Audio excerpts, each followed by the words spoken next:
صل على سيدنا ومولانا محمد اللهم صل على السلام علیکم ورحمۃ اللہ وبرکاتہ۔ الحمد للہ رب العالمین، والصلاة والسلام علی سید الانبیاء والمرسلین وعلى آلہ الطیبین الطاہرین واصحابہ الاکرمین اجمعین۔ فاعوذ باللہ من الشیطان الرجیم، بسم اللہ الرحمن الرحیم۔ انا فتحنا لک فتحا مبینا، صدق اللہ مولانا العظیم وصدق رسولہ النبی الامین الکریم، وقال اللہ تعالی فی شأن حبیبہ الکریم، ان اللہ وملائکتہ یصلون علی النبی یا ایہا الذین آمنوا صلوا علیہ وسلموا تسلیما، اللہم صل علی سیدنا محمد وعلی آلہ واصحابہ افضل صلواتک وعدد معلوماتک وبارک وسلم صلاۃ وسلاما علیک یا رسول اللہ صلی اللہ تعالی علیہ وسلم۔ اللہ رب العزت کا بے انتہا شکر و احسان ہے کہ اس نے ہمیں حضور سید عالم نور مجسم صلی اللہ علیہ وسلم کی امت بابرکت میں پیدا فرمایا اور کرم بالائے کرم اہل سنت و جماعت سے وابستگی نصیب فرمائی۔ محترم ناظرین کرام، الحمدللہ تحریک اصلاح اعمال کی جانب سے اور انوار اسلام نیٹ ورک کی جانب سے یہ ریکارڈنگز کا سلسلہ بڑا ہی خوش آئند اور خوش اقدام عمل ہے کہ جس کے ذریعے مختلف عنوانات پر مختلف علماء کرام سے بیانات ریکارڈ کروائے جا کر استفادہ عوام کی خاطر اور افادہ عام کی خاطر اسے نیٹ ورک پر فیس بک اور یوٹیوب وغیرہ پر اسے شائع کیا جاتا ہے تاکہ اہم عنوانات پر علماء کرام کی بیانات کے ذریعے عوام الناس مستفید ہو سکیں۔ اسی سلسلے کی یہ بھی ایک کڑی جس میں ہم آپ کی خدمت میں حاضر ہیں اور عنوان ہے فتح مکہ اور اس کے اسباب و نتائج۔ محترم ناظرین کرام، جہاں تک فتح مکہ کی بات ہے تو سب سے پہلے ہم یہ بات جان لیں کہ مکۃ المکرمہ، خانہ کعبہ بیت اللہ شریف، یہ بڑی ہی عظمتوں اور فضیلتوں والی بات ہے۔ اللہ رب العزت نے خانہ کعبہ کو یعنی کعبہ معظمہ کو ہمارے لیے قبلہ بنایا، اہل اسلام کا یہ قبلہ قرار پایا ہے اور نبی کریم صلی اللہ علیہ وسلم نے اس کی بے شمار فضیلتوں کو بیان فرمایا ہے۔ جہاں تک مکے کی تاریخ ہے، کعبہ معظمہ کی تاریخ ہے، تو یہ بات اچھی طرح ذہن نشین رہے کہ یہ وہ مقام ہے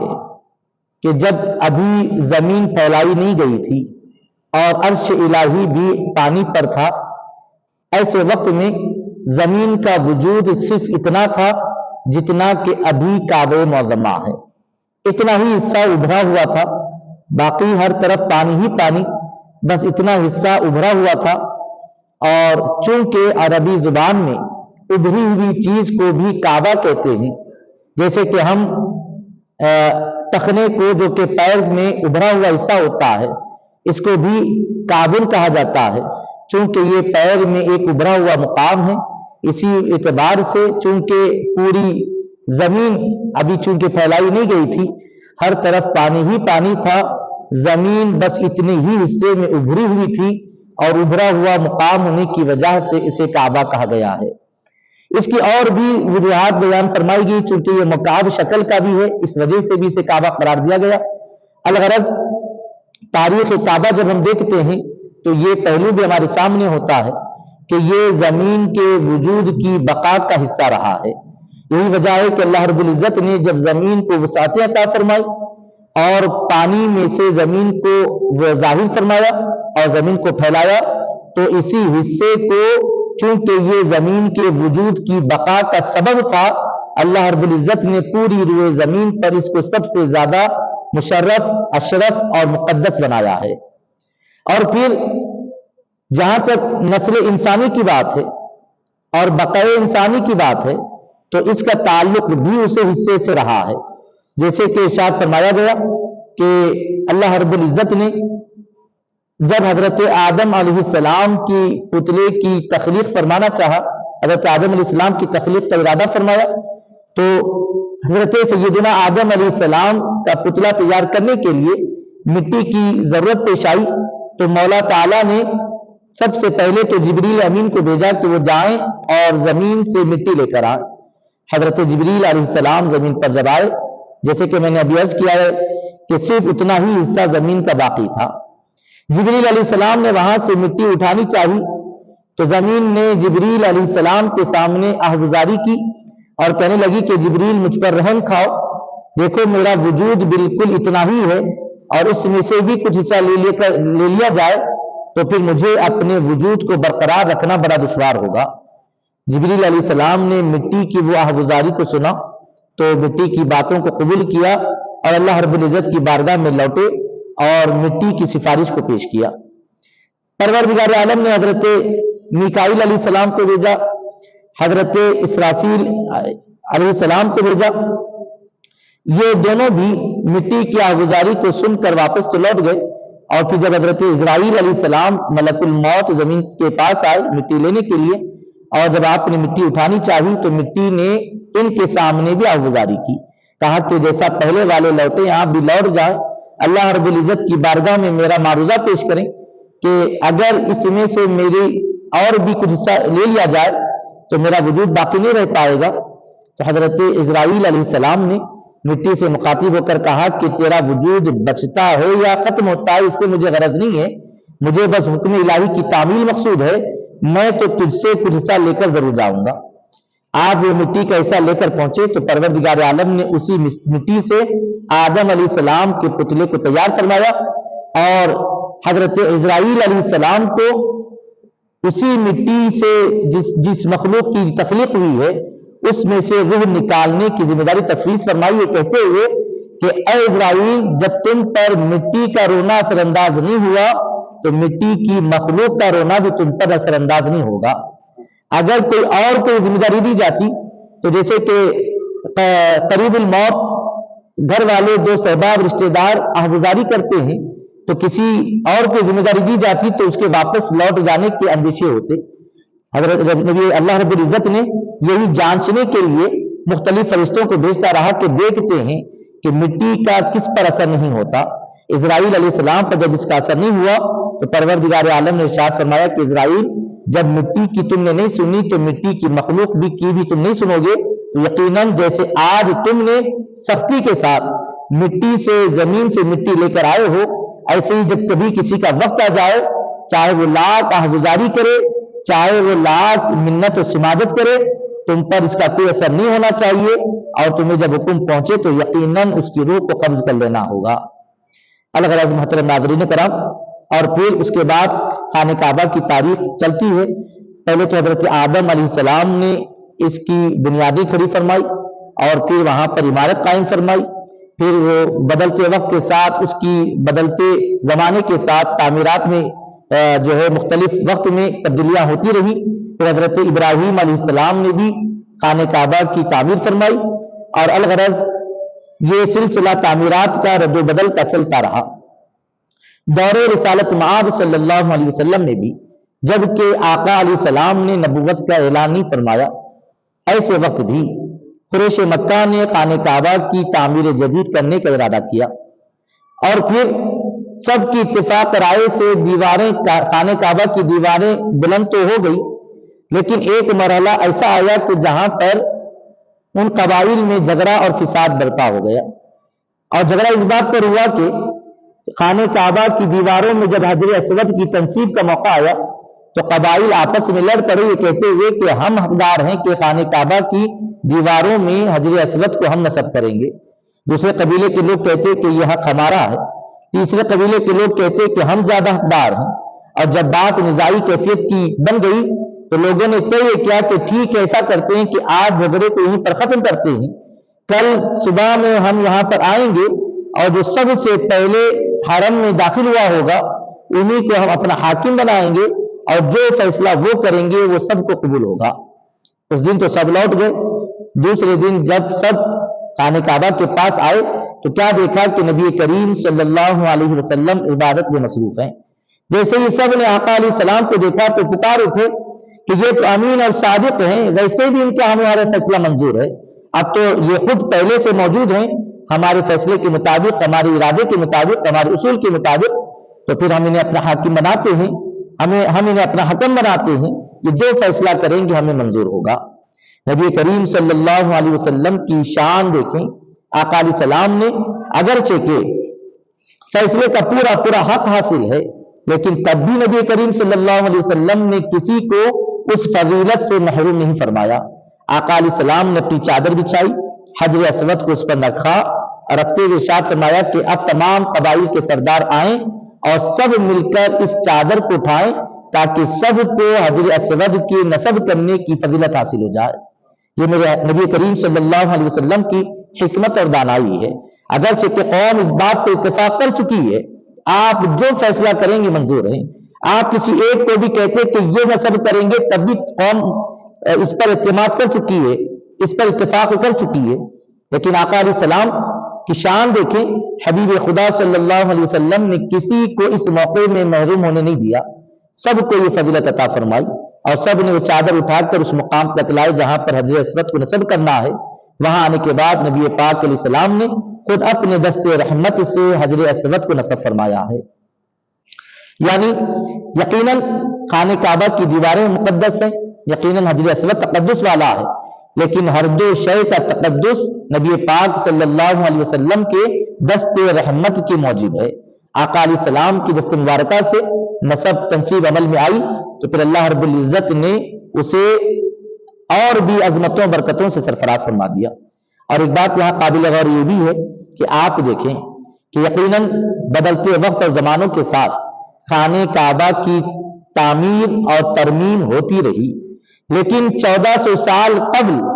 نبی کریم صلی اللہ علیہ وسلم نے جب حجر اسود اس کعبہ شریف کی دیواروں میں نصب فرمایا،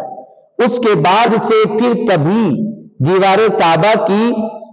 لیے تعمیر یا ترمیم کی کسی چیز کی ضرورت نہیں پیش آئی. اس پر عشاق کرام کہتے ہیں کہ یقیناً اللہ رب العزت کا یہ فیصلہ ہے کہ محبوب ہم آپ کے دست پاک سے جس چیز کو نسبت ہو جاتی ہے اس کو ہم قیامت تک کے لیے بقا عطا فرما دیتے ہیں. اگرچہ کہ خانہ کعبہ کی دیواریں بدلتے وقت کے ساتھ آپ اندازہ کریں سیمنٹ اور اس جیسی دیگر اشیاء میں ترقی زمانے کے ساتھ ہوتی رہی ہے. 1400 سال پہلے جو عمارت کھڑی ہوئی ہے الحمدللہ اتنی ہی مضبوطی کے ساتھ کھڑی ہوئی ہے جیسے کہ اس وقت کھڑی ہوئی تھی. ابھی بھی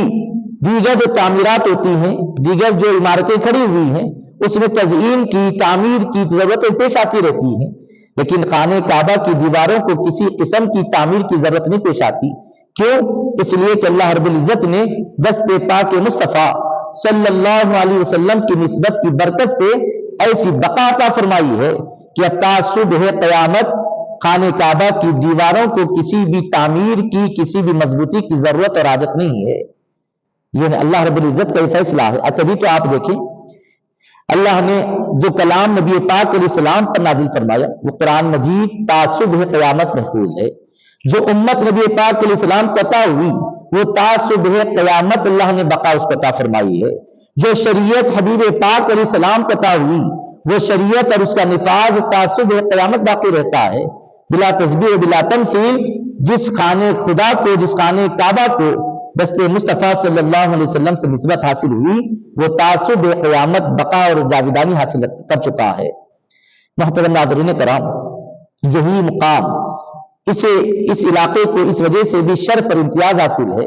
کہ نبی کریم صلی اللہ علیہ وسلم کی ولادت باسعادت اسی شہر میں ہوئی. پھر مشرکین مکہ کی ایذا رسانیوں کی وجہ سے آپ نے مکے کو چھوڑا اور مدینہ پاک ہجرت فرما گئے. سن 6 ہجری تک آقا علیہ السلام مدینے میں ہی قیام پذیر رہے اور پھر سن 6 ہجری میں نبی کریم صلی اللہ علیہ وسلم 1500 صحابہ کرام کے ساتھ آقا علیہ السلام خانہ خدا کی طواف کے لیے عمرے کی ادائیگی کے لیے تشریف لے آئے، لیکن قریش مکہ نے آپ کو مکے میں داخل ہونے سے روک دیا. آقا علیہ السلام نے وہاں پر جہاں روکا گیا وہاں پر توقف کیا, وقفہ لیا, اور وہیں سے مذاکرات شروع ہوئی, اور قریش مکہ کی جانب سے آنے والے سفراء نے, قاصدوں نے آ کر مذاکرات کی, اور اس میں سہیل بن عمر نامی جو قاصد تھا اس کی مذاکرات کامیاب ہوئی, جس میں یہ بات طے ہوئی کہ آپ کو اس مرتبہ مکے میں داخلے کی اجازت نہیں ہوگی, طواف کعبہ کے لیے بھی 1 سال کا انتظار فرمائے, آئندہ سال آپ کو آ کر طواف کرنے کی اجازت ہوگی. الغرض نبی کریم صلی اللہ علیہ وسلم نے ان کے تمام شرائط کو قبول فرمایا, اور بھی شرائط اس میں رکھی گئی تھی, جیسا کہ کہا گیا تھا جس کو صلح حدیبیہ کہا جاتا ہے. یہ اصول اور شرائط بھی اس میں بیان ہوئے کہ دونوں طرف کے لوگوں کو, طرفین کو, کسی بھی قبیلے کے ساتھ معاملہ کرنے اور ڈیل کرنے کی بالکل اجازت ہوگی. لیکن ساتھ یہ بھی کہا گیا کہ اگر مکے کا کوئی شخص آج کے بعد اگر کلمہ پڑھ کر اگر مدینے چلے آئے تو پھر مکے والوں کو اس شخص کو لوٹانا ہوگا, مدینے والے اس آنے والے شخص کو مکے کے لوگوں کو واپس کر دیں گے. لیکن اس کے برعکس اگر مدینے سے کوئی چل کر مکہ آ جاتا ہے, وہ جو ہجرت کیے ہوئے لوگ ہیں ان میں سے کوئی اگر دین بدل کر پھر واپس مکہ آ جاتا ہے تو پھر مکے والے اس کو واپس نہیں کریں گے, اس کا اپنے ہی گھر کو لوٹنا مانا جائے گا, اسے واپس نہیں کیا جائے گا. اس اصول کو اچھی طرح سمجھنے کی ضرورت ہے. یعنی اگر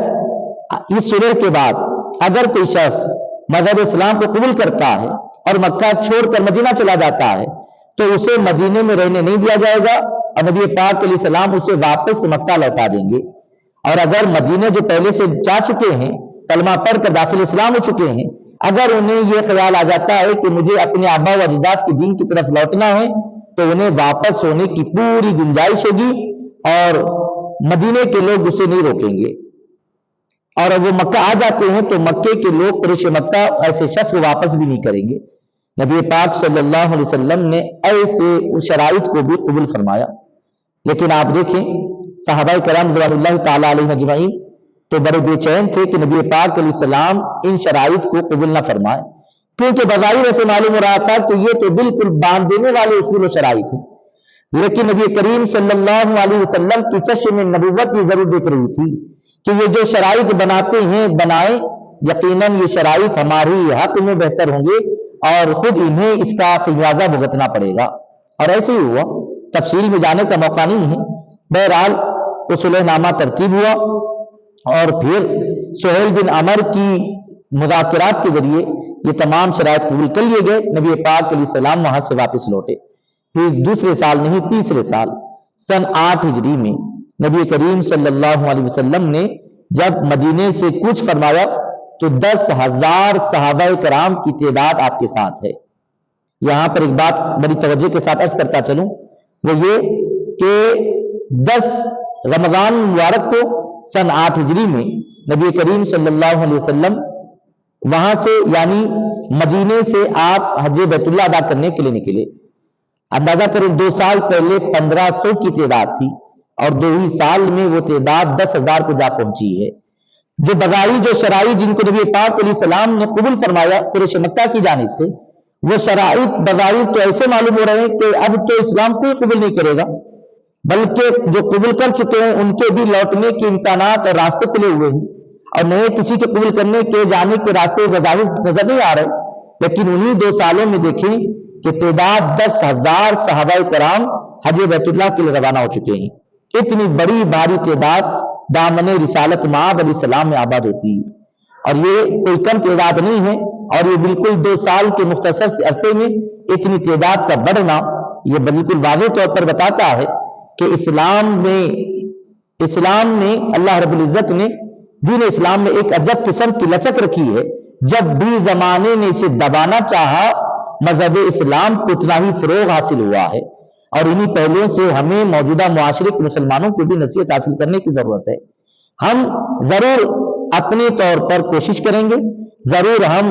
تحفظ دین تحفظ شریعت کے لیے ضرور عمل پیرا رہیں گے, لیکن یہ توجہ بھی یہ باتیں بھی ہمارے پیش نظر ہونی چاہیے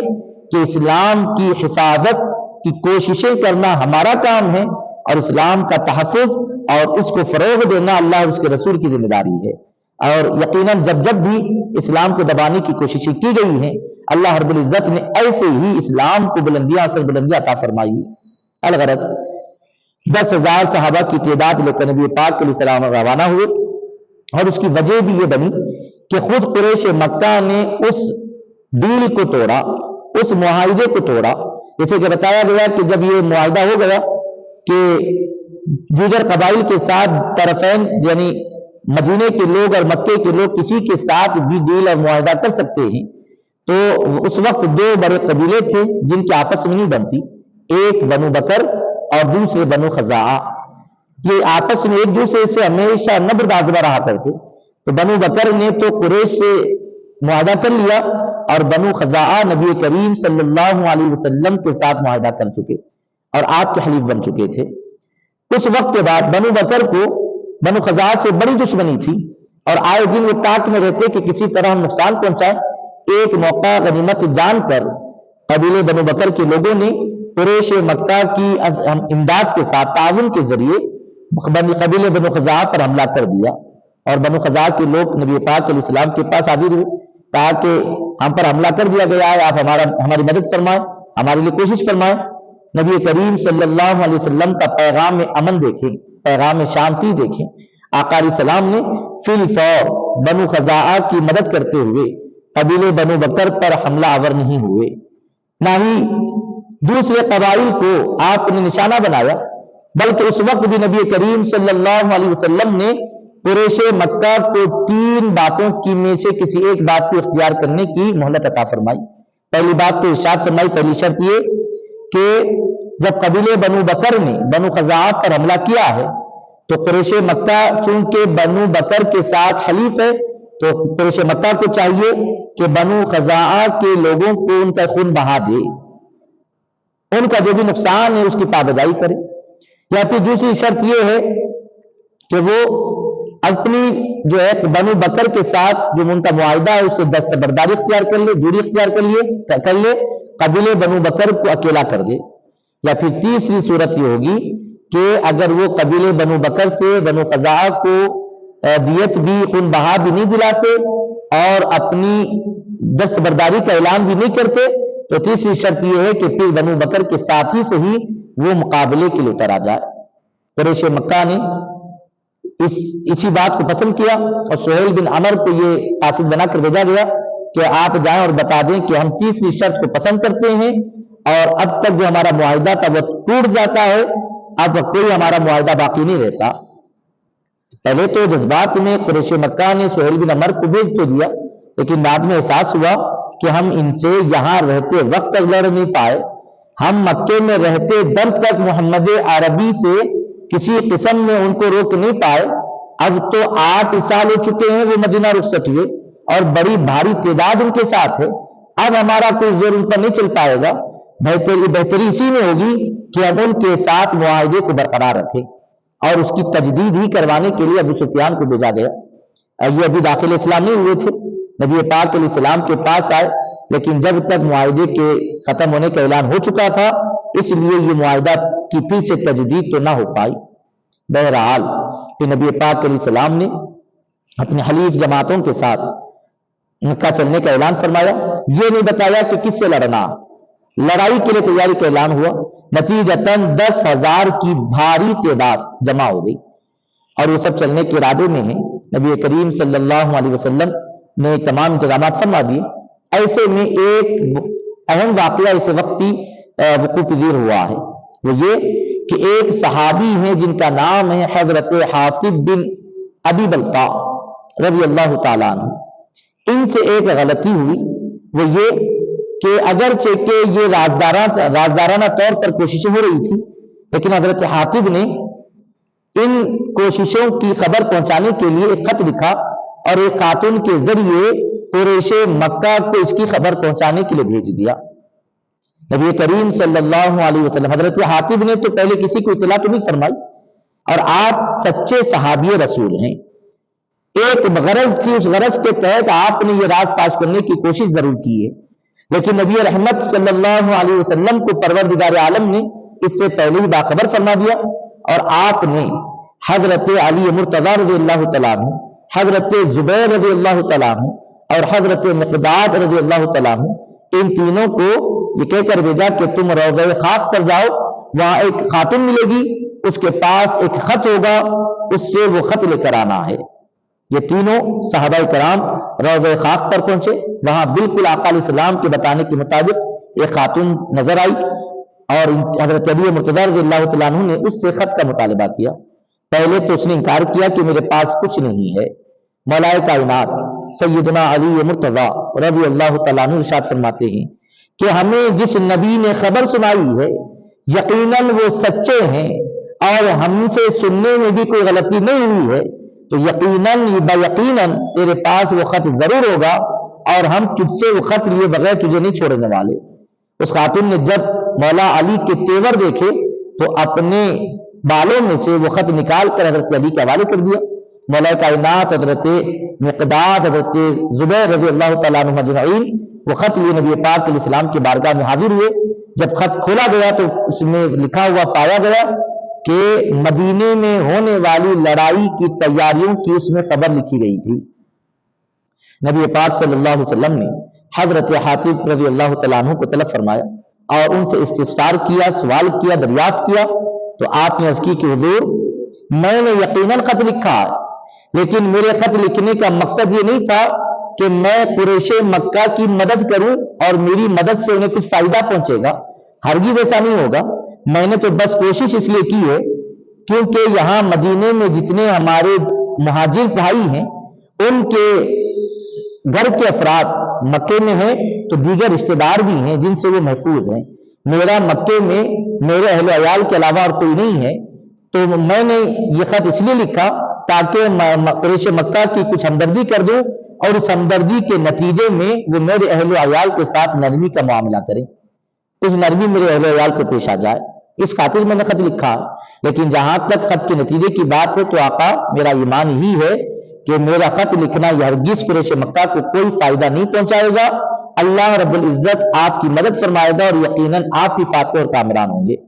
نبی کریم صلی اللہ علیہ وسلم نے یہ حضور سنا تو ارشاد فرمایا صدقا ولا تقول له الا خیرا۔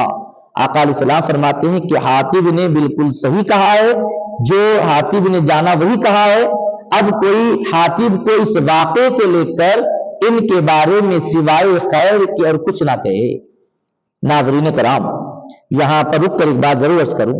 کہ اس سے کیا پتا چلا ہے۔ صحابہ کرام رضوان اللہ تعالی علیہم اجمعین میں صحابہ کرام نے مختلف صحابہ کرام سے مختلف موقعوں پر بشری تقاضوں کی وجہ سے، بشری تقاضوں کے مطابق کچھ غلطیاں ہوئی ہیں، اور نبی کریم صلی اللہ علیہ وسلم ہم سے زیادہ حق رکھتے ہیں فیصلہ کرنے کا، اور آقا علیہ السلام نے جب فیصلہ جس کے بارے میں جو فرما دیا اہل ایمان پر لازم ہے کہ اسی فیصلے کو بلا چون و چرا قبول کر لیں۔ دیکھیں حضرت حاتب رضی اللہ تعالیٰ عنہ اگرچہ کہ مکہ مدینے میں ہونے والی جنگی تیاریوں کی خبر آپ نے پہنچائی، نبی کریم صلی اللہ علیہ وسلم نے ان کے حضور کو قبول فرما لیا اور ارشاد فرما دیا کہ غلطی ضرور ہوئی ہے، لیکن میں نے اس غلطی کو درگزر فرما دیا، اب خبردار کوئی اس واقعے کو لے کر حاتب کے بارے میں کچھ غلط نہ کہے، سوائے خیر کے کسی اور ذریعے سے ان کو یاد نہ کیا جائے۔ اب اگر کوئی کہتا ہے کہ میں تاریخ پڑھتا ہوں، میں نے تاریخ میں پڑھا ہے حضرت حاتب نے ایسا کیا ہے، حضرت حاتب نے دیکھو اس مسلمانوں کو نقصان پہنچانے کی کوشش کی، حضرت حاتب رضی اللہ تعالیٰ عنہ نے مسلمانوں سے دغا بازی کرنے کی کوشش کی، استغفر اللہ من ذالک، تو ہاں تاریخ کی رو سے تو وہ درست ضرور ہوگا، لیکن فرمان رسالت معاذ علیہ السلام کی زد سے وہ نہیں بچ سکتا کہ نبی کریم صلی اللہ علیہ وسلم نے تاریخ کے پہلوؤں کو پیش نظر رکھتے ہوئے اس پر حضرت حاتب رضی اللہ تعالیٰ عنہ پر لعن و طعن کرنے سے منع فرما دیا، ارشاد فرما دیا کہ میں نے جب درگزر کر دیا ہے ولا تقول له الا خیرا، اور حاتب کے بارے میں سوائے خیر کی اور کچھ نہ کہا جائے۔ یہ ہمارے لیے ایک نذیر ہے۔ اسی کے ساتھ اگر کچھ اور صحابہ کرام رضوان اللہ تعالی علیہم اجمعین سے بھی بشری تقاضوں کے مطابق یا اس وقت کے حالات کے پیش نظر کچھ فیصلے ایسے ہوتے ہیں جس میں غلطی ہو جاتی ہو، تو پھر اللہ کے نبی صلی اللہ علیہ وسلم کا یہ فرمانا کہ ولا تقول له الا خیرا، اس زاویے سے نبی پاک علیہ السلام نے پیغام دیا ہے کہ جب میرے صحابہ ہیں تو انہیں یاد کرو تو بس خیر کے ساتھ یاد کرو۔ حضرت حاتم رضی اللہ تعالیٰ عنہ کے معاملے میں نبی پاک صلی اللہ علیہ وسلم یہ ارشاد فرما دیتے کہ میں نے حاتم کو چھوڑ دیا ہے، لیکن ولا تقول لہ الا خیرا، یہ آقا علیہ السلام نے ایک ضابطہ ہم کو عطا فرما دیا کہ دیکھو غلطی ضرور ہوئی ہے، لیکن غلطی کس سے ہوئی ہے دیکھا جائے۔ عام آدمی سے غلطی ہو تو اس کے نتائج الگ ہوتے ہیں، کسی مقدس اور برگزیدہ شخصیت سے ہو تو اس کے متعلق نظریات میں پاکیزگی رکھنی ضروری ہے۔ صحابی رسول سے ہیں تو کوئی ظاہر سی بات ہے صحابہ میں سے تو کوئی ایسے نہیں تھے کہ جو حضرت عاطف کو برا کہیں۔ آقا علیہ السلام نے تعصب قیامت آنے والے کلمہ پڑھنے والے مسلمانوں کو اس بات کا پابند کر دیا ولا تقولوا له الا خیرا۔ اب چونکہ وہ صحابی ہیں غلطی کو پیش نظر نہیں رکھنا ہے، نسبت صحابیت کو پیش نظر رکھنا ہے اور ان کے بارے میں سوائے خیر کے اور کچھ نہیں کہنا ہے۔ الغرض اب ہم آگے بڑھتے ہیں کہ پھر نبی کریم صلی اللہ علیہ وسلم قافلہ لے کر روانہ ہوئے، راستے میں اور 2000 لوگ شریک ہوئے، اس طرح 12000 کی تعداد مکے کے قریب پہنچی۔ مقام مر الظہران، اس مقام پر پہنچ کر نبی کریم صلی اللہ علیہ وسلم نے 12000 جو تعداد ہے اسلامی فوجی تعداد، آقا علیہ السلام نے ان سب کو الگ الگ چولہا جلانے کا حکم فرمایا۔ یوں سمجھے کہ 12000 چولہے جلائے گئے ایک ہی میدان میں۔ آپ اندازہ کریں اتنی بھاری تعداد میں جب آگ کو روشن دیکھا تو قریش مکہ پر یقیناً خوف اور ہراس کی کیفیت ان پر طاری ہوئی، اور اسی دوران سفارت کی غرض سے قریش مکہ نے ابو سفیان کو اور پھر بدیل بن ورقہ کو اور حکیم بن حزام کو، ان تینوں کو بات کرنے کے لیے بھیجا، اور جب یہ تینوں آ ہی رہے تھے تو حضرت عباس بن عبد المطلب رضی اللہ تعالیٰ عنہ سے ملاقات ہوئی، اور انہوں نے وہ خود بھی قریش مکہ کی طرف اس لیے جا رہے تھے تاکہ انہیں باخبر کر دیں اور کہہ دیں کہ تم لڑنے کی طاقت نہیں رکھ سکتے، سوائے صلح کرنے کے، سوائے نبی پاک علیہ السلام کے پاس آ کر اپنے لیے خیر مانگنے کی تمہارے لیے کوئی چارہ نہیں ہے۔ خبر پہنچانے کے لیے آپ جا رہے تھے، راستے میں ان تینوں سے ملاقات ہو گئی اور حضرت عباس رضی اللہ تعالیٰ عنہ ان تینوں کو لے کر آقا کی بارگاہ میں حاضر ہو گئے۔ اگرچہ کہ دیگر صحابہ کرام بالخصوص حضرت سیدنا فاروق اعظم رضی اللہ تعالیٰ عنہ نے جب دیکھا تو ارشاد فرمانے لگے کہ اب تو قریش کے سردار ہمارے پاس ہیں، ہمارے قبضے میں ہیں۔ حضرت عباس رضی اللہ تعالیٰ عنہ نبی پاک علیہ السلام کی بارگاہ میں حاضر ہوئے اور اس کی حضور میں نے انہیں امان دی ہے۔ نبی پاک علیہ السلام نے سنا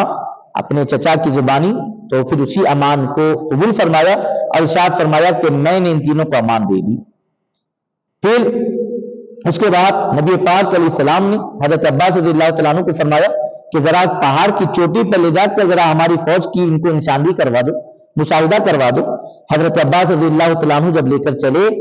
تو پھر ان تینوں قاصدوں نے جب منظر دیکھا تو یقیناً مرعوب ہوئے اور نبی پاک صلی اللہ علیہ وسلم کی بارگاہ میں حاضر ہو کر کلمہ پڑھا اور داخل اسلام ہو گئے۔ اب تاریخ جب تک کہ یہ کلمہ پڑھ کر داخل اسلام نہیں ہوئے، تاریخ اسلام انہیں ابو سفیان ضرور کہتی ہے، لیکن جب مصطفیٰ کے دامن میں آ گئے تو اپنے اسلام کی تاریخ ہمیں سکھاتی ہے کہ دامن مصطفیٰ کی نسبت کی برکت اتنی تو ضرور ہوتی ہے کہ اب ہم صرف ابو سفیان کے نام سے نہیں حضرت ابو سفیان کے نام سے انہیں یاد کرتے ہیں۔ نسبت صحابیت کا ضرور اہتمام کیا جاتا ہے۔ نبی پاک صلی اللہ علیہ وسلم نے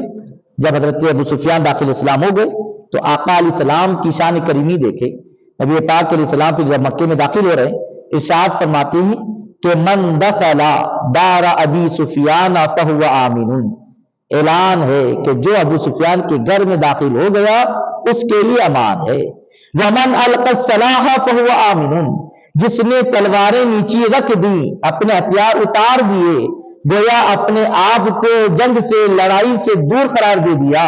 آقا فرماتے فهو آمن، اور ارشاد فرماتے ومن اغلق بابه فهو آمن، ارے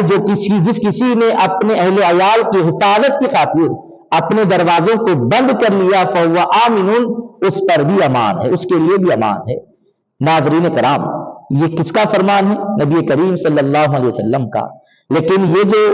بات یہاں تک تو سمجھ میں آتی ہے کہ ومن القى السلاح فهو آمن، جس نے ہتھیار اتار دیے اس کے لیے امان ہے، بات کافی ہو گئی تھی۔ یقیناً ہتھیار اتارنے والا ہی تو گھر میں پناہ لیتا ہے، پھر الگ سے ومن اغلق بابہ فہو آمن کی ضرورت بظاہر تو نظر نہیں آتی، لیکن نبی پاک علیہ السلام کا یہ ارشاد ہمیں ایک موقع پر ایک طبقے کی جانب سے صحابہ کرام کی شان میں بے ادبی اور گستاخی کے مرحلے میں رہنمائی کرتا ہے۔ وہ یہ کہ ایک ایسا طبقہ ہمارے زمانے میں، ہمارے معاشرے میں، ہمارے درمیان ہے جو حضرت سیدنا فاروق اعظم رضی اللہ تعالیٰ عنہ پر اعتراض رکھتا ہے کہ آپ نے سیدہ زہرا کے دروازے کو جلایا ہے۔ نبی کریم صلی اللہ علیہ وسلم نے گویا اس وقت ومن اغلق بابہ فہو آمن کے پیغام کے ذریعے بتا دیا کہ لوگوں اگر میرا فرمان نہیں ہوتا اور کوئی الزام رکھتا تو تم میں سے کوئی سمجھ سکتا تھا کہ ہاں نبی پاک علیہ السلام کی کوئی ارشاد مبارکہ سامنے نہیں ہے، تو حضرت عمر رضی اللہ تعالیٰ عنہ بشری تقاضوں کے مطابق جلال میں آ کر آپ نے کوئی قدم ایسا اٹھایا ہوگا۔ نبی پاک علیہ السلام نے فتح مکہ کے موقع پر ہی ومن اغلق بابہ فہو آمن کہ جو گھر میں پناہ لیتا ہے، گھر میں ہوتا ہے، اس کو گھر کے باہر آنے کے بعد ہی اسے باس پرس ہوگی، گھر میں رہنے والے کے ساتھ کسی قسم کی جہالت، کسی قسم کا عمل اختیار نہیں کیا جائے گا۔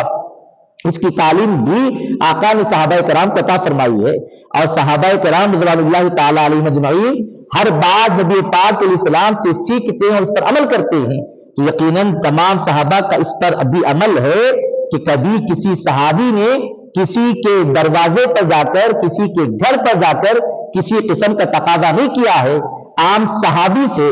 عام صحابی یا عام شہری کے گھر پہ کوئی ایسا معاملہ نہیں ہوا، چہ جائے کہ اہل بیت کے سردار حضرت علی کے گھر سے یہ معاملہ ہو اور وہ عمل کرنے والے حضرت فاروق اعظم رضی اللہ تعالیٰ عنہ ہو جائے، استغفر اللہ من ذلک۔ ہرگز ہرگز ومن اغلق بابہ فہو آمن، جو جس کسی نے دروازے کو بند کیا، اگر ہم مان بھی لیں کہ حضرت علی رضی اللہ تعالیٰ عنہ اپنے گھر میں ہی تھے، طلب کرنے پر بھی کسی عذر کی وجہ سے تشریف نہ لا سکے، تو پھر حضرت فاروق اعظم رضی اللہ تعالیٰ عنہ ایسا عمل کیے، ہرگز یہ درست نہیں ہو سکتا، اس لیے کہ حضرت سیدنا فاروق اعظم رضی اللہ تعالیٰ عنہ اور دیگر صحابہ کرام کا ہم کے متعلق ہمارا یہی عقیدہ ہے کہ یہ وہ مقدس ہستیاں ہیں کہ جب آقا علیہ السلام نے جنگ بدر کے موقع پر کہا کہ مشرکین مکہ نے تیاری کی ہے، بتاؤ کیا کرنا ہے، تو یہی وہ صحابہ تھے جنہوں نے کہا حضور ہم موسیٰ کی قوم کی طرح نہیں ہیں جو یہ کہیں گے کہ ہم یہاں بیٹھے رہیں گے آپ اور آپ کا جب لگ جا کر لڑے، ہم تو وہ ہیں آپ کہیں کہ اسباب کو ترک کر کے اپنے گھوڑوں کو دریاؤں میں ڈال دو تو ہم یہ سوچے بغیر کہ گھوڑے دریا کیسے پار کریں گے، آپ کے حکم پر گھوڑوں کو دریا میں اتار دیں گے۔ ایسے مقدس صحابہ جن کی نظر میں آقا کی ایک ایک ارشاد پاک کی اتنی قدر و منزلت ہو، یقیناً ان کے نزدیک ومن اغلق بابہ فہو آمن کا بھی اثر رہا ہے، اور ہرگز یہ الزام ہی ہے کہ حضرت سیدنا فاروق اعظم رضی اللہ تعالیٰ عنہ پر سوائے الزام کے کچھ نہیں ہوتا۔ الغرض بالکل ہم اپنے مضمون کو سمیٹ رہے ہیں۔ نبی کریم صلی اللہ علیہ وسلم نے اعلان فرما دیا کہ ومن دخل دار ابی سفیان فہو آمن، جو حضرت ابو سفیان کے گھر میں داخل ہو جائے اس کے لیے امان ہے۔ ناظرین کرام، نبی کریم صلی اللہ علیہ وسلم نے جس صحابی کے گھر کو جائے سکونت کو یقیناً دار الامن قرار دیا ہے، امن کا مقام قرار دیا ہے، تو پھر ان میں رہنے والے اور نبی پاک علیہ السلام کے نام کا کلمہ پڑھ کر داخل اسلام ہونے والے صحابہ پر تان و چنی کرنا اور برا بھلا کہنا یقیناً اسلامی تعلیمات کے خلاف ہوگا۔ بہرحال نبی کریم صلی اللہ علیہ وسلم پھر آقا علیہ السلام مکے میں جب داخل ہوتے ہیں تو آقا علیہ السلام کے داخل ہونے کی شان یہ ہے کہ آپ اونٹنی پر سوار ہیں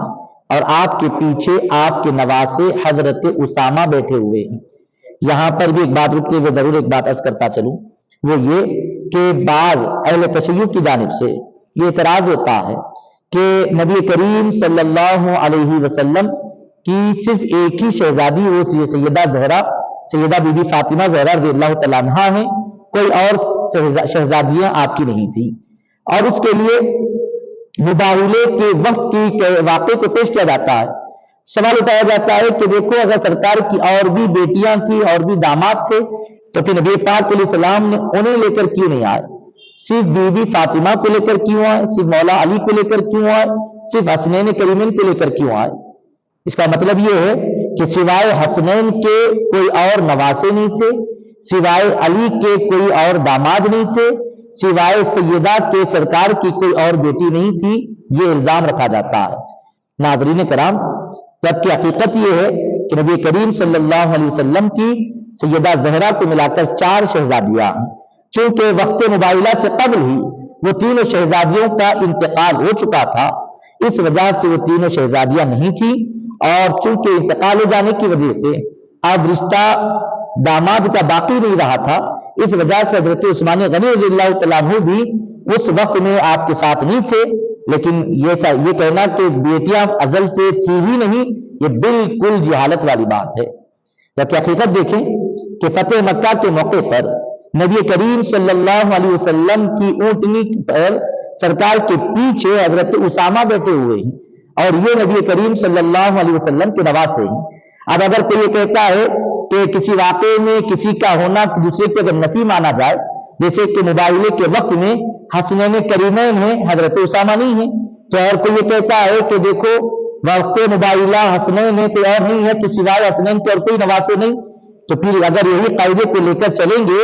تو پھر یہی یہاں پر یہ الزام پیدا ہوگا کہ فتح مکہ کے موقع پر جب حضرت اسامہ جو کہ بی بی زینب کے بیٹے ہیں، سرکار کے نواسے ہیں، یہ سرکار کے ساتھ ہیں، تو پھر سوائے حضرت اسامہ کے سرکار کے کوئی نواسے نہیں ہیں، کیا ایسا کہنا درست ہوگا؟ یقیناً نہیں ہوگا۔ یہ میرے آقا کی شان ہے۔ وقت مباحلہ اپنے شہزادگان میں سے حضرت حسنین کریمین کو ساتھ رکھا، اور وقت فتح مکہ حضرت اسامہ کو ساتھ رکھا ہے۔ الغرض آقا علیہ السلام جب داخل ہوئے تو عام طور پر ہوتا یہ ہے کہ فاتح جب کسی ملک میں داخل ہوتا ہے تو سر اٹھا ہوا ہوتا ہے، سینہ چوڑا ہوا ہوتا ہے، اپنے رعب اور دبدبے کا اظہار کرتے ہوئے داخل ہوتے ہیں۔ لیکن میرے آقا کی شان رحمت دیکھیں، آقا جب فاتح کی حیثیت سے بھی داخل ہو رہے ہیں تو سینہ بھی جھکا ہوا ہے، اپنا چہرہ نیچے جھکائے ہوئے ہیں، اور اللہ رب العزت کی بارگاہ میں عز و انکساری کے پیش کرتے ہوئے داخل ہوتے ہیں، اور یہ پیغام دیتے ہیں کہ لوگوں یقیناً اسلام کی اور مسلمانوں کے لیے نصیحت یہ ہے کہ اللہ رب العزت کوئی کامیابی عطا کرے تو اس پر غرور اور تکبر نہیں کرنا ہے، بلکہ عز و انکساری اختیار کرنا ہے۔ پھر آقا علیہ السلام اسی موقع پر یہاں ایک بات بڑی قابل غور ہے، یہاں بھی ایک بڑا عظیم واقعہ ہوا، وہ یہ کہ حدیث صحیح حدیث پاک ہے، حضرت انس بن مالک رضی اللہ تعالیٰ عنہ راوی ارشاد فرماتے ہیں کہ جب آقا علیہ السلام مکے میں داخل ہو گئے اور فرماتے وعلی رأسی المغفر، نبی پاک علیہ السلام کے سر انور پر ابھی لوہے کی وہ ٹوپی جنگی لباس ابھی موجود ہے، اور آقا علیہ السلام نے جیسے ہی اسے اتارا، کسی نے آ کر خبر سنائی کہ حضور آپ کی شان میں بے ادبی اور گستاخی کرنے والا، جس کا نام ابن قتل بتایا گیا، عبد العزا بن ابی قتل جس کا نام تھا، لوگوں نے آ کر خبر سنائی کہ حضور وَهُوَ مُتَعَلِّقٌ بِأَسْتَارِ الْكَعْبَةِ، حضور وہ کعبے میں حرم میں کعبے کی غلاف سے چمٹا ہوا ہے، کعبے کی دیواروں سے چمٹا ہوا ہے۔ حضور آپ نے ارشاد فرمایا ابو سفیان کے گھر میں جو گیا وہ امن میں ہے، جس نے تلوار ہتھیار اتار دیے وہ امن میں ہے، جس نے دروازہ بند کر لیا وہ امن میں ہے، جس نے اپنے گھر میں پناہ لی اس کے لیے امن کا آپ نے اعلان فرما دیا، یہ تو اللہ کے گھر میں پناہ لیا ہوا ہے۔ اور قرآن یہ کہتا ہے وَمَنْ دَخَلَهُ كَانَ آمِنًا، جو اس گھر میں داخل ہو گیا وہ امن میں ہے۔ حضور لیکن بڑا آپ کی بارگاہ میں گستاخی کرنے والا ہے، بڑی گستاخیاں اس نے کی ہیں، حضور آپ فرمائے اس کے لیے کیا حکم ہے؟ آقا علیہ السلام نے اس کے لیے ارشاد فرمایا اقتلوہ، آقا فرماتے ہیں کہ اس کو قتل کر دیا جائے۔ جب یہ اعلان ہوا تو اگرچہ کہ وہ غلاف کعبہ میں چھپا ہوا ہے، نبی پاک علیہ السلام نے اس کے قتل کا فیصلہ صادر فرمایا، اسے خانے کعبہ کے قریب بھی پناہ لینا اس کے کوئی کام نہیں آیا۔ گویا آقا علیہ السلام نے یہ پیغام ہمیں بتایا ہے کہ اگر کوئی نیت اچھی رکھتا ہو اور کسی بشری تقاضے کے مطابق کوئی اگر غلطی ہو جاتی ہو تو پھر اللہ کے نبی صلی اللہ علیہ وسلم اس کا عذر قبول فرماتے ہیں، جیسے کہ حضرت حاتم رضی اللہ تعالیٰ عنہ کو معاف فرمایا ہے۔ اور اگر کوئی نبی کریم صلی اللہ علیہ وسلم کی بارگاہ اقدس میں بے ادبی کرتا ہے، گستاخی کرتا ہے، تو آقا علیہ السلام فرماتے ہیں کہ اگر وہ غلاف کعبہ سے بھی چمٹا ہوگا تو یقیناً تلوار چلائی جائے گی، اس کا خاتمہ کر دیا جائے گا۔ دشمن رسول اور گستاخ رسول کو غلاف کعبہ سے چمٹا رہنا بھی کوئی فائدہ نہیں پہنچائے گا۔ الغرض ایسے موقع پر تاریخ اسلام ہمیں بتاتی ہے کہ ابن خطل کو حضرت سعید مخزومی رضی اللہ تعالیٰ عنہ نے آگے بڑھ کر قتل کیا، اور دیگر دو اور بھی گستاخان تھے، انہیں آگے بڑھ کر حضرت مولا علی رضی اللہ تعالیٰ عنہ نے قتل فرمایا۔ گویا یہ فیصلہ ہو گیا کہ اگر تم اسلام کو بھی تکلیف دیتے ہو، اسلام کو بھی نقصان پہنچانا چاہتے ہو، سازشیں کرتے ہو، لیکن اگر صاحب اسلام کی بارگاہ میں بے ادبی سے محفوظ ہو اور کل تم اپنی غلطی سے توبہ کرتے ہو تو یقیناً تمہاری غلطی کو، تمہاری معافی کو قبول کیا جائے گا اور تمہیں اجر عمل عطا فرمایا جائے گا۔ لیکن اگر کسی نے نبی کریم صلی اللہ علیہ وسلم کی بارگاہ بے کس پناہ میں اگر بے ادبی و گستاخی کی ہے تو پھر اس کا کسی مقدس مقام پر ہونا بھی اسے کوئی فائدہ نہیں پہنچائے گا، یقیناً اسے کیفر کردار تک پہنچایا جائے گا۔ محترم ناظرین کرام، یہ تمام شواہد ہمارے سامنے ہیں، حضرت حاتم رضی اللہ تعالیٰ عنہ کا واقعہ بھی اور پھر وہ گستاخ رسول ابن خطل کا واقعہ بھی،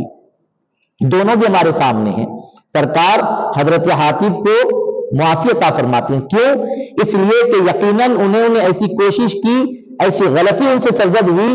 جو مسلمانوں کو نقصان پہنچاتی ہے، لیکن ان کے دل میں محبت رسول ہے، نبی کریم صلی اللہ علیہ وسلم کا ادب کرتے ہیں، آقا علیہ السلام سے محبت کرتے ہیں، تو محبت رسول صلی اللہ علیہ وسلم نے، عظمت مصطفیٰ صلی اللہ علیہ وسلم کے قائل ہونا نے انہیں ان کی اس غلطی کو بھی صاف فرما دیا ہے۔ اب کسی کو یہ سزاوار نہیں ہے کہ نسبت مصطفیٰ صلی اللہ علیہ وسلم کے علاوہ ان کے اس واقعے کو لے کر ان پر کسی قسم کی ملامت کرے۔ تو دوسری جانب اگرچہ کہ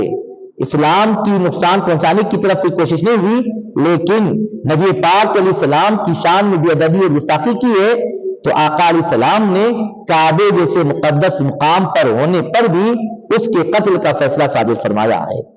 یہ ہمارے لیے، یہی ہمارے لیے خطوط ہوں گے، یہی ہمارے لیے باؤنڈنگز ہوں گی، یہی ہمارے بارڈر سے کسی بارڈرز پر رہنے میں ہمارے لیے بھلائی ہوگی۔ فیصلے ہم اپنے سے نہیں کریں، جذبات سے فیصلے نہیں کریں۔ جس کو نبی نے معاف کیا انہیں بے ادبی، ان کی بارگاہ میں بے ادبی ہو رہی ہو، اور جسے نبی نے فیصلہ فرما دیا قتل کا، ایسے نہج کے لوگوں کے ساتھ، ایسے مزاج کے لوگوں کے ساتھ رابطے کیے جا رہے ہیں، دونوں طریقے غلط ہیں۔ ہم نبی کے فیصلے پر آ جائیں، نبی نے جسے معاف کیا ان سے چاہے کتنی غلطیاں ہوئی ہوں گی، آقا کا فیصلہ ہم سب کے فیصلوں سے اولا ہوگا، اس فیصلے کو قبول کر لیں۔ اور نبی نے جس وجہ سے قتل کے فیصلے صادر فرمائے، وہ مزاج، وہ فکر رکھنے والے اگر اس زمانے میں بھی ہوں تو یقیناً ہمیں اس فکر کو دیکھتے ہوئے ہم ان کے بارے میں وہی نتیجہ اخذ کریں گے، وہی فیصلہ کریں گے جو آقا علیہ السلام نے ابن خطل کے بارے میں فیصلہ صادر فرمایا ہے۔ اور پھر یہیں سے آقا علیہ السلام نے اس کے بعد جب خانہ کعبہ میں داخل ہونا چاہا تو اس موقع پر حضرت عثمان بن طلحہ رضی اللہ تعالیٰ عنہ اور حضرت بلال رضی اللہ تعالیٰ عنہ دونوں سرکار کے ساتھ ہیں۔ آقا علیہ السلام نے حضرت عثمان بن طلحہ رضی اللہ تعالیٰ عنہ سے کنجی دریا طلب فرمائی، آپ نے پیش کی، جبکہ آقا علیہ السلام نے ہجرت سے قبل بھی عثمان بن طلحہ سے ہی خانہ کعبہ کی کلید اور کنجی کو طلب کیا تھا، آپ نے منع کر دیا تھا۔ نبی پاک علیہ السلام نے ارشاد فرمایا تھا کہ اے عثمان بن طلحہ، ایک وقت وہ آئے گا کہ تم ہی یہ چابی میرے پاس لے کر آؤ گے۔ حضرت عثمان بن طلحہ جو داخل اسلام نہیں ہوئے تھے اس وقت انہوں نے کہا تھا کیا قریش اس وقت ختم ہو جائیں گے؟ تو آقا علیہ السلام نے ارشاد فرمایا تھا کہ نہیں، بلکہ وہ باقی رہیں گے، اور ایسا وقت آئے گا کہ تم خود وہ کلید لا کر مجھے پیش کرو گے۔ وہ موقع سامنے ہے، حضرت عثمان بن طلحہ کو یاد ہے، وہ اندر ہی اندر ڈر رہے ہیں کہ نہ جانے میرے لیے کیا فیصلہ ہوگا، آج وہ کلید لے لی جائے گی تو پھر مجھے محروم کر دیا جائے گا۔ لیکن میرے آقا کی کرم فرمائی دیکھیں، حضور پاک علیہ السلام نے کلید لی، چابی لی، اندر داخل ہوئے، تمام بتوں کو توڑ دیا، خانہ کعبہ کو معبودان باطلہ سے پاک اور صاف فرما دیا، اور پھر جب باہر تشریف لائے تو لانے کے بعد وہی چابی حضرت عثمان بن طلحہ کو عطا فرمائی اور ارشاد فرماتے ہیں کہ عثمان بن طلحہ کل میں نے یہ کہا تھا کہ یہ چابی آگے چل کر میں طلب کروں گا تو تم لا کر دو گے، تو آج یہ بھی خوشخبری سناتا ہوں کہ تعصب قیامت یہ اعزاز تم سے اب کوئی نہیں چھیننے والا ہے، تمہاری نسل میں یہ اعزاز باقی رہے گا۔ اور آج بھی یقیناً حضرت عثمان بن طلحہ رضی اللہ تعالیٰ عنہ کی ہی نسل میں کلید برداری کا اعزاز برقرار ہے۔ اور پھر اسی وقت میں آقا علیہ السلام نے نماز ظہر کی اذان دینے کے لیے حضرت بلال رضی اللہ تعالیٰ عنہ کو کعبے کی چھت پر چڑھنے کا حکم بھی صادر فرمایا۔ حضرت بلال رضی اللہ تعالیٰ عنہ خود بھی آپ فرماتے ہیں کہ اس وقت مجھے خیال گزرا کہ روزانہ تو اذان نہیں دیتا ہوں، لیکن آج بڑا عظیم موقع ہے، شاہی سرکار بڑے مرتبے بڑے قبیلے کے لوگوں کو یاد فرمائیں گے، میں تو ایک غلام ہوں، شاید مجھے موقع نہیں ہوگا، لیکن حضور پاک علیہ السلام نے ارشاد فرمایا کہ بلال بڑا عظیم موقع ہے، آگے بڑھو اور اذان کہو۔ حضرت بلال رضی اللہ تعالیٰ عنہ آگے بڑھتے ہیں، آقا علیہ السلام نے ارشاد فرمایا کہ بلال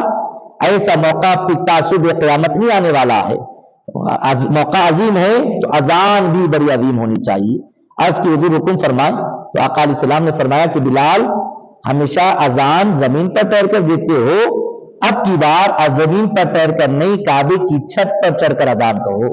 حضرت بلال رضی اللہ تعالیٰ عنہ یہ وہی صحابی ہیں، آقا علیہ السلام نے انہیں کعبے کی چھت پر کیوں چڑھایا؟ یہی دنیا کو بتانے کے لیے یہی وہ بلال ہیں جنہیں ان کا مالک زمین پر لٹایا کرتا، گرم گرم ریت پر ننگی پیٹھ سے لٹا کر گرم گرم پتھر سینے تھر پر سینے مبارکہ پر حضرت بلال کو رکھے جاتے اور کہا جاتا کہ بلال محمد صلی اللہ علیہ وسلم کہ خدا سے اپنی بیزارگی کا اعلان کرو وگرنہ ہم ایسی تکلیفیں دیں گے۔ آپ پر بڑی اذیتیں ہوئی۔ نبی پاک علیہ السلام نے فتح مکہ کے موقع پر آپ کو خانہ کعبہ کی چھت پر چڑھا کر بتا دیا کہ اسلام رنگ اور نسل کی وجہ سے امتیاز دینے کی بات نہیں کرتا ہے، اسلام تو تقوی اور پرہیزگاری کی بنیاد پر امتیاز عطا فرماتا ہے۔ حضرت بلال کعبے کی چھت پر چڑھ گئے، بالکل آخری بات عرض کر رہا ہوں، حضرت بلال کعبے کی چھت پر چڑھے تو اب ایک بڑا مسئلہ یہ درپیش ہوا کہ ہمیشہ زمین پر رہ کر تو خانہ کعبہ کی طرف رخ کر اذان کہتے ہیں، آج خانہ کعبہ کی چھت پر ہیں، اب سمت کہاں کی جائے، رخ کہاں کیا جائے؟ ٹھہر گئے۔ آقا علیہ السلام فرماتے ہیں کہ بلال کیا مسئلہ درپیش ہے؟ عرض کی حضور زمین پر ٹھہر کر اذان دیتا تھا تو اسی گھر کی طرف رخ کر اذان کہتا تھا، آج محض آپ کی غلامی نے اسی گھر کی چھت پر چڑھا دیا ہے، اب مسئلہ درپیش یہ ہے کہ رخ کروں تو کہاں کروں؟ آقا علیہ السلام نے ارشاد فرمایا کہ بلال زمین پر تھے تو جو زمین کا کعبہ تھا وہاں رخ کرتے تھے، اب کعبے پر ہو تو جو کعبے کا کعبہ ہے اس طرف رخ کر اذان کہو۔ حضرت بلال نے رمز شناسی پائی تھی آقا ہی کی صحبت بابرکت کی وجہ سے، آقا علیہ السلام کی چہرے کی طرف رخ کیا اور کلمات کی اذان کو عطا فرما دیا۔ یہ وہ تاریخی اذان ہے، اس کو بس ایک ہی جملے میں عرض کروں تو ایسی تاریخی اذان تعصب قیامت نہیں ہو سکتی۔ اور میرے آقا علیہ السلام نے یہ فیصلہ فرمایا جو کہ کعبے سے جو مقدس ہے اس کی طرف رخ کر اذان کہو، یہ حکمت بھی اس وجہ سے عطا فرمائی کہ آج زمانہ بڑی مقابلے جاتی کیفیت کو پیدا کر چکا ہے، یقیناً آج بھی کسی کو خانہ کعبہ کی چھت پر چڑھنے کا اعزاز حاصل ہو سکتا ہے کہ کوئی چڑھے کر آج بھی اذان کہنے کی جرت کر لے اور اس سے پہلے کہ دیکھو میں بھی حضرت بلال کی اذان کی برابری کر چکا ہوں۔ نبی پاک علیہ السلام نے حضرت بلال سے کہا کہ بلال خانہ کعبہ تعصب قیامت رہ جائے گا، کوئی قیامت تک کعبے کی چھت پر چڑھنے کا اعزاز ضرور حاصل کر لے گا، لیکن تم میری طرف دیکھ کر اذان کہو تاکہ یہ اعزاز صرف تمہارے حصے میں رہے، قیامت تک بھی کوئی کعبے کی چھت پر چڑھ کر اذان کہہ لے تو وہ تمہاری اذان کی برابری نہ کر پائے۔ کیوں؟ اسی لیے کہ اسے چڑھنے کے لیے بیت اللہ مل جائے گا، کلمات اذان کہنے کے لیے کلیمت اللہ مل جائیں گے، لیکن دیکھنے کے لیے وجہ اللہ نبی خدا نبی پاک علیہ السلام کا چہرہ مبارکہ نصیب نہیں ہوگا۔ حضرت بلال نے وہ تاریخی اذان کہی جو تعصب قیامت کوئی دوسرا ایسی اذان نہیں کہہ سکتا۔ حضرت بلال نے نبی پاک علیہ السلام کی رخ انور کی طرف رخ فرمایا اور کلمات اذان کو ادا فرمایا، اور پھر دنیا کو بتا دیا گیا کہ لوگوں خانہ کعبہ کی چھت پر کعبے کی طرف رخ کرانا بھی مصطفیٰ کے اختیار میں ہے اور کعبے کی چھت پر چڑھانا بھی مصطفیٰ کے اختیار میں ہے۔ اگر آج کو یہ کہتا ہے کہ نبی کیا دیتے ہیں، نبی سے کیا ملتا ہے، نبی کے اختیار میں کچھ نہیں ہے، تو انہیں جاننا چاہیے کہ کعبہ قبلہ بھی نبی کی مرضی سے بنا ہے، اور حضرت بلال کعبے کی چھت پر بھی نبی کی مرضی سے چڑھے ہیں، اور اذان دینے کے لیے رخ بھی نبی کی مرضی سے طے ہوا ہے۔ نبی پاک علیہ السلام ہی کے صدقے اللہ نے سب کچھ عطا فرمایا ہے۔ الغرض یہ کچھ مختصر سے وقت میں حقائق و شواہد تھے جو پیش کرنے کی سعادتیں حاصل کی گئی ہیں۔ ہم مولا تعالیٰ کی بارگاہ میں دست بدعا ہیں کہ مولا تعالیٰ ہمیں تعصب قیامت ہمیں اور ہماری نسلوں کو اہل سنت و جماعت کے عقیدے پر قائم و دائم فرمائے۔ مولا تعالیٰ فتح مکہ کی تمام برکتوں سے سرفراز فرمائے۔ مولا فتح مکہ کی برکتوں سے روئے زمین پر آباد تمام مسجدوں کی مولا تحفظ فرما۔ مولا ان کے تحفظ کے لیے ہمیں حوصلہ جذب ایمانی اور حوصلہ ایمانی عطا فرما۔ مولا روئے زمین کی تمام مساجد کی حفاظت فرما۔ جہاں کہیں بھی مساجد کے خلاف سازشیں ہوتی ہیں مولا ان تمام سازشوں کو غیب سے فیصلے فرماتے ہوئے نیست و نابود فرما۔ مولا تعالی ہمیں مسجدوں کو آباد کرنے کی توفیق عطا فرما۔ مولا تعالی ہم سب پر اپنا فضل و کرم نازل فرمائے بحرمت سید الانبیاء